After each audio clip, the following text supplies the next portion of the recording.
I believe you. I believe that you've kept it clean for Laura Baldwin's sake.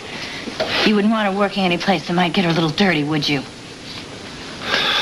I also know that you don't like me to be disrespectful of Saint Laura, do you, Luke?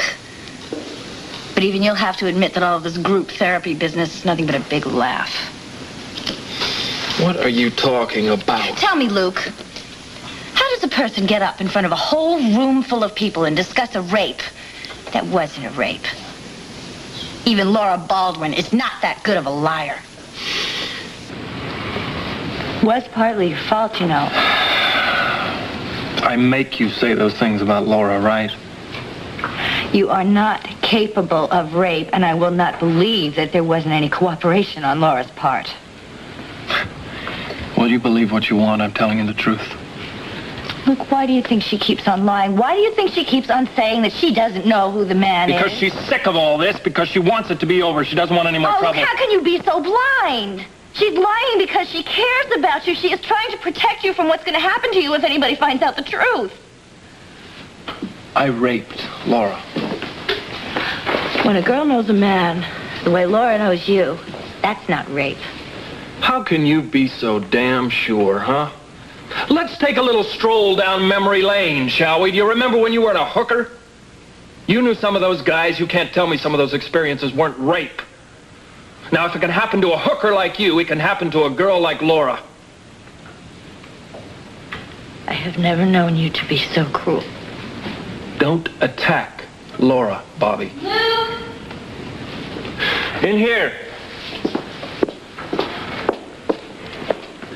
Hi. Oh, Bobbie, why aren't you home getting some rest? I know it was pretty rough at the hospital last night. Yeah, I think I'm going home now.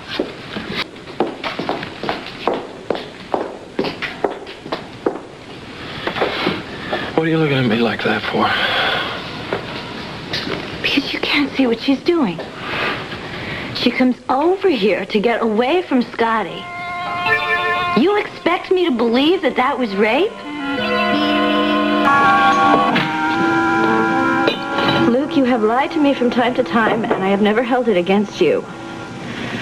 We learned to lie as a part of life. We didn't have any choice. But now I find out that Laura Weber Baldwin is a liar, too. She can lie with the best of them. She's just as common and as low as we are. Look, I've had enough of this. I guess she has her revenge for all of the dirty tricks I played on her and Scotty. God knows I did play enough of him when I was trying to get him away from her. I just hope the little tramp feels real good. Who are you calling a tramp? We're not fit to stand in the same room with her. And you would love to drag her down into the muck we live in, wouldn't you? But you can't do it, Bobbie, because of me. Is he still pressuring you to go to the rape center? He made an appointment for later today. My fault. I thought it might be a good idea. And you don't anymore? Let's just say I think I'm beginning to read you a little better than you grew up like the little blonde princess in all of the fairy tales. Prince Charming came along and you got him. So you stay in that world, Laura, and don't you try to live in mine. Was it really rape? Oh, that's a terrible thing to say. I think terrible things sometimes. A lot of times, maybe, but I never asked to get raped, and I never asked Scotty to force all my friends to treat me like some child who can't find her own way home. You didn't do a very good job of it the night you were raped in the park. I was upset. I had a fight with Scotty. Then why didn't you call a cab? I was crying. I don't know. I didn't care. You didn't care? You didn't care what happened to you? Maybe I didn't. I don't know. Why are you tormenting me this way? Take a guess, Laura. Maybe it's because I don't believe you. I don't believe anything you said. To me, to Scotty, to the police. Maybe it's because I think you have told so many lies that you can't remember what you've said to anybody. How dare you? Because little Laura Baldwin lives in a fairy tale. And little Laura Baldwin's got to pretend that she's married to Scotty and they are divinely happy and everything's happy. No, you're not. Because I'm getting sick and tired of the little act you two have been putting on. Especially Laura with her story of how she was taken against her will. I told you what happened. No. You told me a story that fitted with Laura's story. It doesn't make any sense at all. You've got another version? I have ideas. Spit them out. I don't know exactly what happened.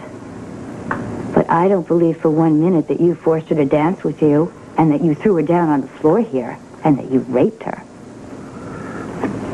Go on. So you just better come up with a much better story than the one you and Laura have been peddling, Luke. Because you're not making it with me. No way.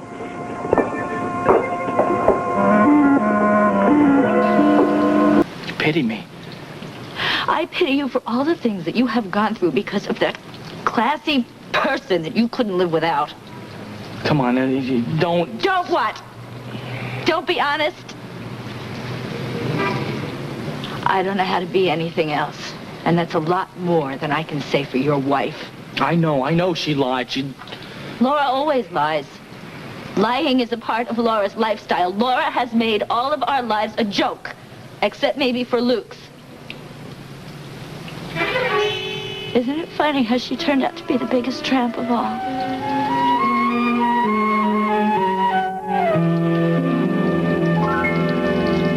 I didn't know all along, but I knew. You knew what was going on between Luke and Laura. Now, why? I don't understand why you didn't mention it to me. Say something.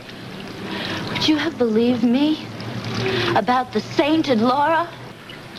Laura has been incapable of telling the truth all her life. Laura has never faced anything honestly. If she doesn't lie, she runs. Yeah, well, this time she's done both. What are you talking about? I haven't seen her. Nobody's seen her since I found out about the letter. She knows you read it? Oh, yeah. They had a big fight about it.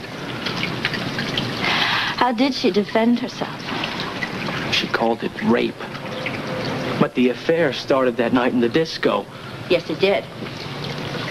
And because she was too scared to come to you and tell you the truth, she came over here to the park and she yelled rape to a cop. Bobbie, what about Luke all along? I mean, he was pretending that he was my friend. Luke was protecting Laura the same way you always have. Well, if he was so honest and everything, why didn't he come to me? Why didn't he break it off with her? Because he was obsessed with her. Now, I'm not defending him, and I'm not going to apologize for him either. The man's dead. Yeah, but... At least he was single. Yeah, but he was messing around with a married woman. That's You don't right. understand what that means? She was a married woman, Scotty. She's the one who should have broken it off if she was a married woman. But no, she had to go on and tease and torment every man in sight just the way she always has. And you know something? I'm going to tell you something. For the first time in my life, I'm glad that I'm from Elm Street. I'm really proud of it. Because down there, women know how to treat their men. And when they fall in love with a man, they know how to treat that man. They don't lie and they don't cheat. And I am glad that you finally found out the truth about her.